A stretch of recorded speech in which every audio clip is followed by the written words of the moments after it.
फातिमा की रानी माँ, प्रभु यीशु की माँ, आसरा तू ही है माँ।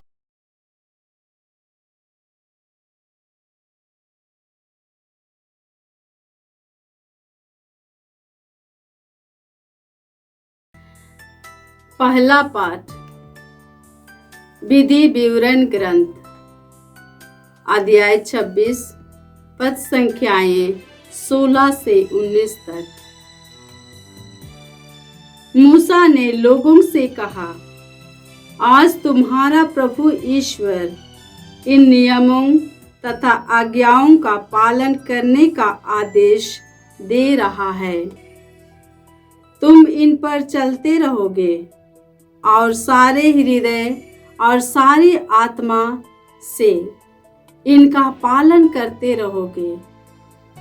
आज तुम्हें प्रभु से यह आश्वासन मिला है कि वह तुम्हारा अपना ईश्वर होगा, बशर्ते तुम उसके मार्ग पर चलो, उसके नियमों, आदेशों तथा आज्ञाओं का पालन करो और उसकी बातों पर ध्यान दो।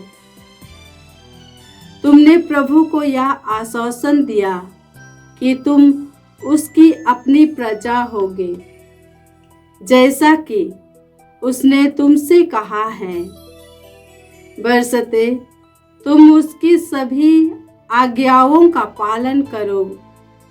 उसने जितने राष्ट्र बनाए उन सब से अधिक वह तुम्हें सम्मान, ख्याति तथा महिमा प्रदान करेगा और तुम प्रभु की पवित्र प्रजा होगे, जैसा कि उसने तुमसे कहा है। प्रभु की वाणी। ईश्वर को धन्यवाद। वचन अनुवाक्य।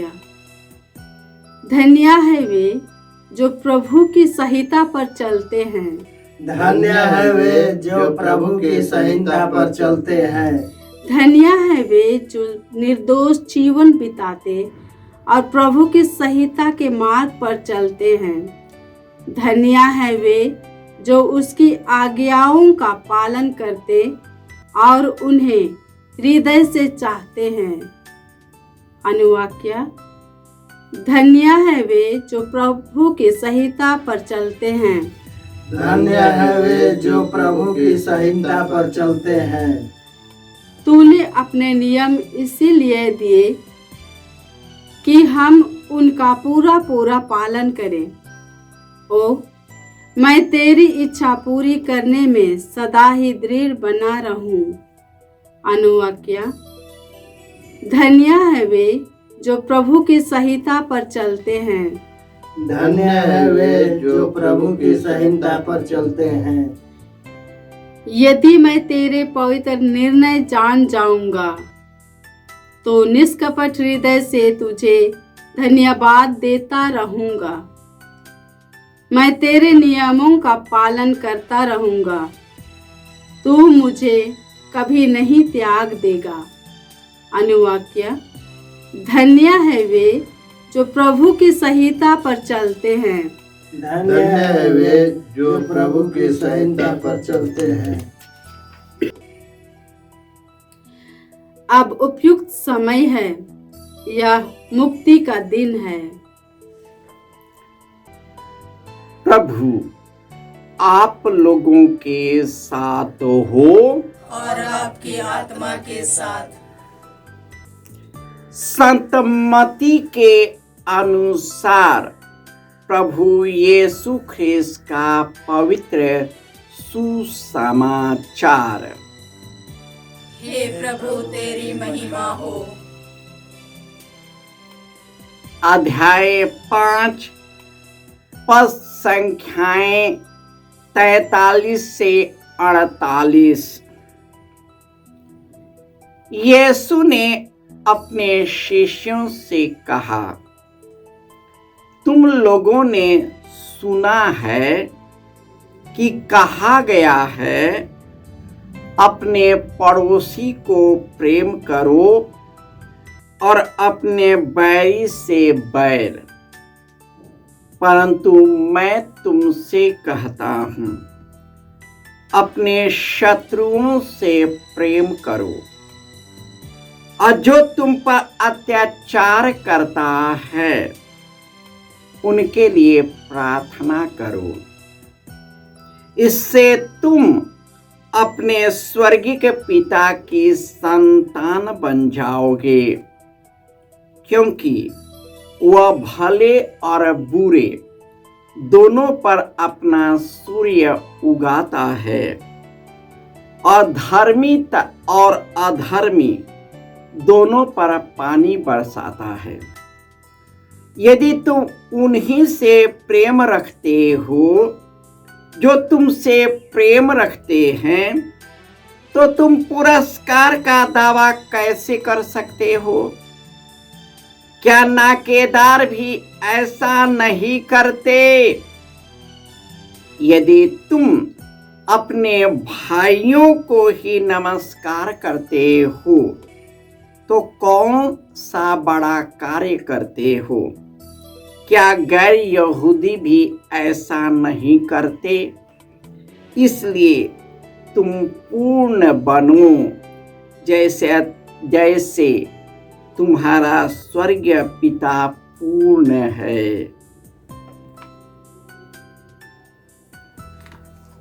यह प्रभु का सुसमाचार है। हे क्रिस्त तेरी स्तुति हो। ख्रिस्त में प्यारे भाइयों और बहनों, प्रभु ही मेरा आसरा है। मेरी आत्मा उनकी प्रतिज्ञा पर भरोसा रखती है। इसलिए जैसे ईश्वर पवित्र है उसी प्रकार पवित्र बनो। ईश्वर अपने लोगों को एक नया देश दिया, उनके साथ रहा, बलशाली शासकों को हरा दिया और उस देश के सभी शासकों को मिटाकर उसे अपना देश दिया। और मूसा ने उसे प्रतिज्ञा कराया था कि तुम ईश्वर पर सदा श्रद्धा रखोगे, उसे प्यार करोगे, उसके विधान के अनुसार चलोगे, उनके मार्ग पर चलोगे तो तुम सदा बने रहोगे। परंतु वे ईश्वर के इस नियमों को तोड़कर वे ईश्वर को भुला दिए, पराये देवी देवताओं के अनुयायी बन गए और हर प्रकार के पापों से संलिप्त होकर ईश्वर को उन्होंने त्याग दिया। वे लोगों की एक ही मानसिकता थी कि ईश्वर केवल उन्हीं के लिए है, वे उन्हीं पर दया करते हैं। तो अपने को ही देखना, अपरायों को मिटा देना। यह सत्य है कि ईश्वर ने अपनी प्रजा को देश देने के लिए उन्होंने उस राजाओं को हटाया जो पराये देवी देवताओं के पुजारी थे। उनमें ईश्वर की भक्ति नहीं थी। इसका मतलब ये नहीं कि ईश्वर ने उन्हें देश दिया अब वे मनमानी करे, परंतु उन लोगों ने मनमानी की, ईश्वर को त्यागा इसका परिणाम यह हुआ, जिस देश को ईश्वर ने उसे दिया था उसी से वे विमुख हो गए।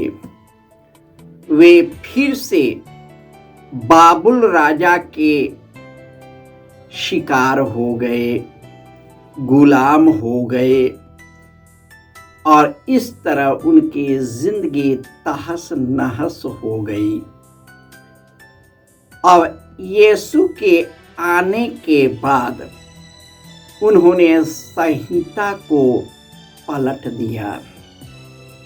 उसने कहा कि लिखा गया है कि अपने पड़ोसी को प्रेम करो और अपने बैरी से बैर, परंतु मैं कहता हूं शत्रुओं से प्रेम करो और जो तुम पर अत्याचार करता है उसके लिए प्रार्थना करो।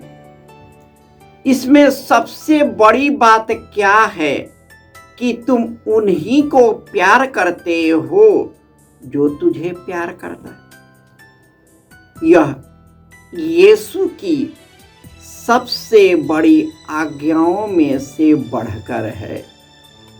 अपने आप से ऊपर उठकर, अपने परिवार से ऊपर उठकर, उन्हीं लोगों से ऊपर उठकर जो केवल हमारी भलाई करता है, परंतु उन सबों पर भलाई करना जो हमसे भिन्न है, जो हमारी इच्छा का नहीं है, जो मेरे संवेदना का नहीं है।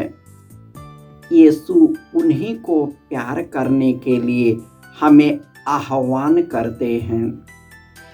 और यीशु ने कहा है, जिस तरह तेरा स्वर्गीय पिता पूर्ण है उसी प्रकार तुम पूर्ण बनो। आज दुनिया की सबसे बड़ी दुख का कारण है कि मनुष्य अपने आप में सिमटा हुआ है, अपने दुखों में ही फंसा है, अपने घर परिवार में ही लिपट गया है। अपना समाज, अपनी जाति, अपनी समुदाय, अपने वंश, अपने परिवार, अपने देश, अपने राष्ट्र। जब ईश्वर ने संसार की सृष्टि की तो उन्होंने जगहों को नहीं बांटा, उन्होंने सृष्टि किया, लेकिन हम लोगों ने ईश्वर को खुद बांट लिया है। अपने आप को एक दूसरे से अलग कर लिया। यही कारण है कि मनुष्य अपने से, दूसरों से बहुत डरता है, और इसी डर के कारण वह एक दूसरे का शोषण करता है, एक दूसरे पर सत्ता और शासन जताता है और सोचता है कि यही सब कुछ है। यह सब शक्तियां माया है।